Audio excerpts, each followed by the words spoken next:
The sounds of footsteps in empty halls, the smell of aged oil paint, the cold feeling of being alone with art that's older than time itself. I never expected to end up like this.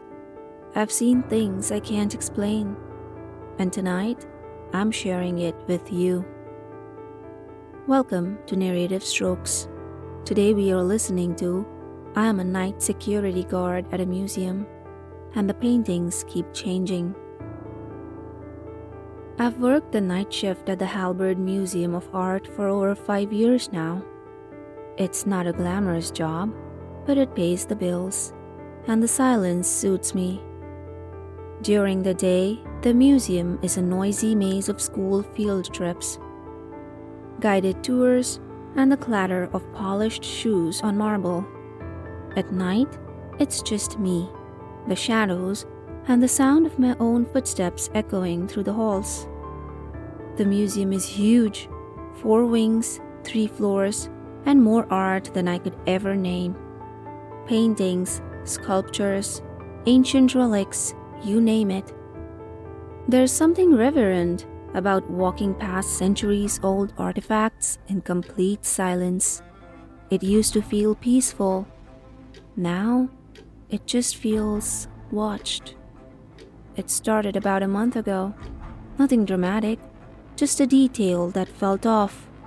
I was doing my rounds in the East Wing, where the museum houses its 18th century European portrait collection. I passed a piece I'd seen 100 times before. Lady with the silver fan. Her posture, her expression, always the same. Cold, composed. But that night, her fan was cold. I stopped walking, tilted my flashlight, rubbed my eyes. Maybe the lighting made it look different. Maybe I was tired. I made a note and kept walking. The next night, it was silver again. I asked a coworker during the shift handover. She laughed. "No one's touched that gallery in months," she said. "Maybe you're working too many overnights." I let it go. Kind of. A week later, I was in the central gallery, where 2 large portraits hang side by side. The twins of Vienna. They're solemn boys, pale-faced, seated stiffly with their hands folded.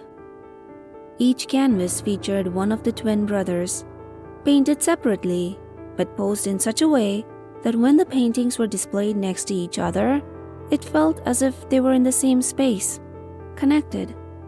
One twin faced slightly toward the other, their gazes forever locked across the frames. That night, one of the twins had his arm draped across the invisible divide, resting it on his brother's shoulder, a gesture of brotherly affection, except it hadn't been there before. The museum guidebook even described the portraits as posed in solemn stillness, never touching. I stepped closer. The edge of the frame still separated the figures, but the arm, painted and shadowed perfectly, crossed the boundary. It was impossible. A trick of the light, maybe? Or something worse. The next night, it was gone. I stared at the painting for 5 full minutes, heart slowly crawling into my throat. I even checked the security footage. No one entered or left the gallery. No sign of tampering. Just 2 still boys, hands in their laps. But I knew what I saw. I started spending more time in the camera room. It's a cramped, windowless little cell, packed with monitors and buzz-humming servers. From there, I could watch feeds from every gallery, every corridor, every exit. I set up a side monitor to loop footage from the galleries where I'd noticed changes. Sometimes I'd see it. A flicker in the frame, a subtle shift in a painting's composition, a figure's hand drifting slightly, then freezing. When I rewound the footage, it showed nothing, just static images. The live feed showed movement, the recordings didn't. like something only moved when you were watching. Then came the night I saw the portrait. I was walking through the Hall of Obscurities. It's a lesser-known wing with all the oddities, forgotten pieces, surrealist experiments, and a few works with missing provenance. A place where most guests just pass through. At the far end of the corridor, I saw a new painting, a portrait in a dark, carved frame. It hadn't been there before. The man in the portrait was seated, dressed in old-fashioned black formal wear, like a Victorian gentleman. His eyes were deep-set, his hands clasped in his lap, and he looked exactly like me. Same jawline, same high cheekbones, same mole on my left cheek, even the tired bags under his eyes. I stepped closer, heart thumping. There was no title, no nameplate, no description, just me. I went straight to the curator the next morning. She looked at me like I was drunk. "That corridor's been empty for months," she said. "We are rehanging that whole wing. Nothing should be on display there." I returned the next night. The portrait was back, but now he was smiling. I started sleeping less, eating less. I'd wake up at strange hours, drenched in sweat, sure that someone was in the room with me. I'd hear footsteps outside my apartment, or a knock on the wall behind my bed. My reflection in the mirror started to feel delayed, like it was thinking before it moved. One night, I caught it blinking before I did. I threw a towel over the mirror. Every night, the painting changed. The man who looked like me would shift slightly. One night, his hand was raised. Another, his head was tilted. Always minor, but always new. Always closer to something. Worse, the painting began appearing in different galleries. I'd turn a corner and there it was, hung between Renaissance masters in the West Wing, then tucked beside abstract pieces on the second floor. The frame remained the same, but the background adjusted, always matching its surroundings perfectly. It was following me, and I was the only one who ever saw it. The live feed started getting strange, too. I'd rewind a hallway cam and see nothing, but in real time, the footage would show a man walking, matching my movements frame by frame. Except I was in the camera room, watching. I printed stills from the feed, compared them to myself. The figure looked like me, but not quite. The smile was too wide, the posture too stiff. Like a mannequin, trying to pass for human. I started muting the feeds. I tried to quit. I really did. Sent emails, left voicemails. No replies. The system would freeze when I tried to attach a resignation letter. One night, my supervisor's number called me back. I answered. All I heard was static. The painting evolved. Now, it mimicked me in real time. I stood in front of it for 20 minutes once, moving slowly, raising my hand, blinking. It matched me. But then, it moved first. The man in the portrait lifted his head before I did, and smiled. I stopped going near it. I tried to avoid whatever gallery it appeared in, but it always found me. One night, I locked myself in the camera room and muted all monitors, but the static buzzed louder than usual. The walls began to pulse like a heartbeat. I opened the door. The hallway outside had changed. It was longer, narrower. The walls were lined with paintings of people, screaming, crying, sleeping, some with their mouths sewn shut, I didn't recognize any of them until the last one. It was me, eyes wide open, mouth closed, skin slightly cracked like drying paint. I ran back to the camera room and slammed the door shut. When I opened it again, the hallway was normal. Were these happenings real or just my hallucinations? Was not clear. I wasn't sure what to think anymore, how to tell one apart from the other. The final night was quiet, unnaturally quiet. No buzzing from the cameras, no flickering from the lights. Even my boots made no sound against the floor. I did my rounds. Every gallery felt colder than the last. I found the portrait in the atrium. It wasn't a painting anymore. It was a doorway. The canvas shimmered, the image shifting like a reflection on disturbed water. The figure inside was standing now, pressed against the glass. He raised his hand, my hand, and tapped the inside of the frame. Once, twice. Then he smiled. I stepped back, but the air behind me thickened, like walking through syrup. I couldn't move. He leaned forward, his face pressed against the glass, eyes gleaming with something too bright, too knowing. Then the canvas bulged outward. His hand broke the surface, fingers dripping color. He reached toward me.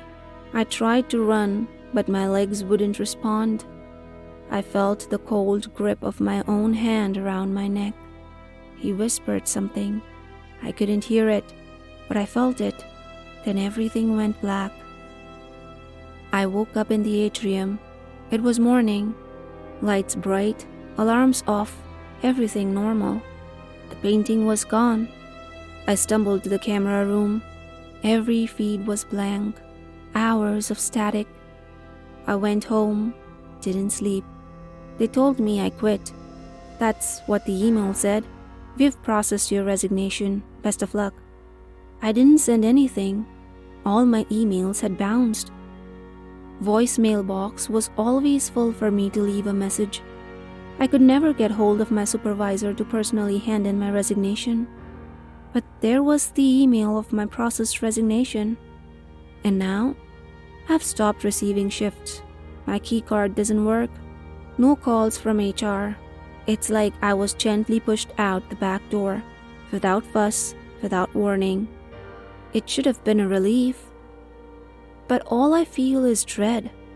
Because even outside the museum, it hasn't left me. My apartment's different now. Suddenly wrong. The corners of rooms stretch a little too far. The doors creak open on their own. My windows fog from the inside, even when it's warm. But the worst part, the part I can't explain, is the painting. It followed me. I woke up 3 nights ago and found it on the wall opposite my bed, framed, hung straight, same heavy wood, same brass nameplate. It now said, Portrait of the Night Watchman. It shouldn't be there. I didn't bring it in. No one could have snuck it up the stairs, and I live alone. I tried removing it, took it down, hauled it to the basement trash. The next night it was back, on the wall, clean, undamaged. And the man inside, the man who looks like me, was now standing, just standing, staring. I stopped sleeping, started keeping lights on even during the day. Still, every time I blink, I feel like I miss something. The painting changes when I'm not looking. Last night, I turned away for 1 second, and when I turned back, his hand was pressed against the inside of the frame, palm flat, fingers splayed, like he wanted out. No, like he almost was. I went back to the museum, not as an employee, just a man desperate to find answers. The lobby attendant didn't recognize me. When I told him I used to work nights, he laughed awkwardly and said, "There's no night shift here. Building's locked after 7. Always has been." I asked for the curator. He shrugged. Haven't had one in a year. That wing's under renovation. It was like I never existed there, or like I existed in a version of the museum that no one else remembers. I walked the halls anyway. The layout was familiar, but the art had changed. Whole exhibits were gone. Some halls were sealed. And the Hall of Obscurities didn't exist. Not on the map, not on the signage, not in the building. But I remember it. I was there. I found the stairwell door ajar and slipped into the staff levels. My heart pounded. The place smelled the same. Old paint, cold tile, dust. I reached the sub-basement where storage crates lined the walls. A single fluorescent light flickered overhead. I turned the corner and froze. There it was, the painting. Not my version, not the one in my apartment. A new one, same frame, same nameplate. But this time, the subject wasn't me. It was a different man, pale, wide-eyed, mouth open in a scream. I recognized him. Another guard. He worked the shift before mine years ago. Quit suddenly, no notice. I'd always wondered what happened to him. Now I knew. He was here, preserved, painted, collected. There were more, dozens of them, lined up in the shadows. Paintings of former staff, guards, janitors, curators, all caught mid-expression, some asleep, some alert, some missing faces entirely. This wasn't an art museum, it was a gallery of souls, and I was next in line. I ran, left the building, didn't look back. That was 4 days ago. Since then, the painting in my apartment has changed again. Now, 2 figures stand in the frame. Me and the man from the basement. The one screaming. I think I brought him with me. Or maybe he never left. Either way, every night they move a little closer together. Their outlines blur. Details sharpen. Soon, I think they'll be one. And I don't know who will be on the outside when that happens. I tried burning it. It screamed. Not aloud, but inside my head. A dry, endless shriek that vibrated my teeth and made my nose bleed. The fire died instantly. No ashes, no soot. Just the painting, untouched, waiting. Last night I woke up with paint on my hands. My mouth tastes like turpentine. And this morning, when I looked in the mirror, my reflection blinked a second too late. It's starting. They say art captures a moment, but some art captures you. And the museum, it never lets go. The question lingers, doesn't it? What really happened to me? Was I truly a victim of some haunted canvas? Or is something far darker at work within those museum walls? You've been listening for a while now, maybe a little too long. The painting is always watching. It knows when you're too invested, when you can't stop thinking about it. I don't know if I'll ever find peace, but you, be careful. Just like the others, you might start to see it, or worse, you might end up in it. Thank you for listening to today's story. If you enjoyed it, then comment down below and let me know what you think. I'll see you next time with another story. Until then, keep smiling and don't forget to like and subscribe.